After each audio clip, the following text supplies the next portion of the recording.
So what makes you hireable? In this video, we're going to talk about, through the eyes of a recruiter, what makes you considered hireable as a candidate. Let's dive in. Now, you may think that simply having the technical skills necessary to do the job would be sufficient to get that job. Unfortunately, that's not how recruiters think. There's two big things that they look for, and the first one of those is social skills. Probably the easiest way to explain this would be to explain what an absence of these things look like. So let's get into that. For example, if you have no interest in doing the job or doing the work necessary that this job entails, that's a deal breaker. It trumps your technical skills.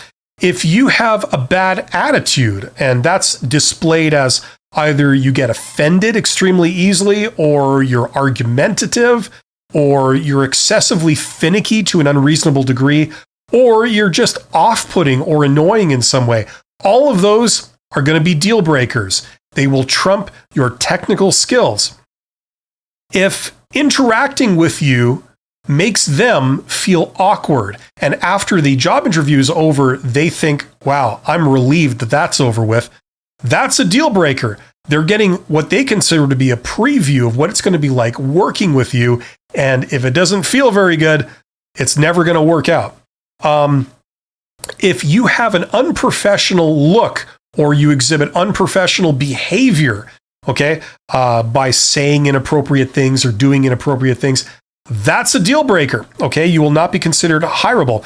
If people can't work with you or they don't want to work with you, all of this negates any amazing technical ability you might have.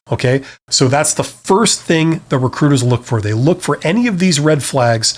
And if you don't exhibit any of these, they consider you hireable. The other big thing that recruiters look for that makes you considered hireable is, are you a high risk candidate? What that means is, do you have a high risk of not working out? So you don't want to have any of these. For example, do you have a history of quitting jobs after a short amount of time? If you do, that makes you a high-risk candidate, and that's a deal breaker. Do you have a history of friction between you and your boss or you and your coworkers? If so, once again, that's a deal breaker. If you have a history of issues at work, you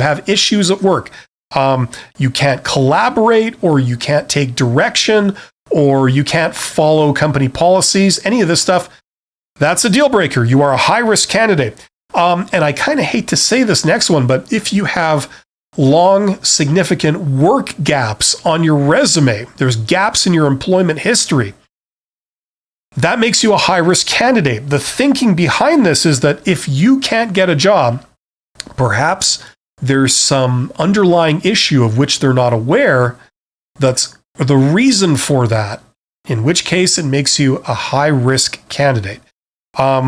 If you have ambitions to be in a different job than this one that they're immediately hiring you for, when they ask you, where do you see yourself in 5 years, and you say something completely different, that's a deal breaker. That tends to suggest that you don't want to do this job and you will not be happy in it and it will not work out. If you want too much compensation, if your salary expectations are too high, that's a deal breaker. That makes you a high-risk candidate.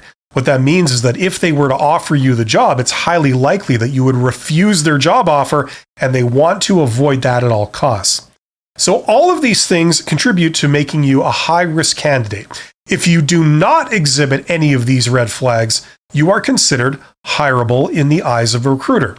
Now, if anything that I've mentioned through this video is a particular concern of yours, you're worried that, that's kind of who I am, there are ways around it, and a lot of them do not involve recruiters. But if you're going through a recruiter, this is how recruiters are generally trained to think. So hopefully that's helpful. Thank you very much for tuning in. You guys are awesome, and I will see you on my next video. Take care.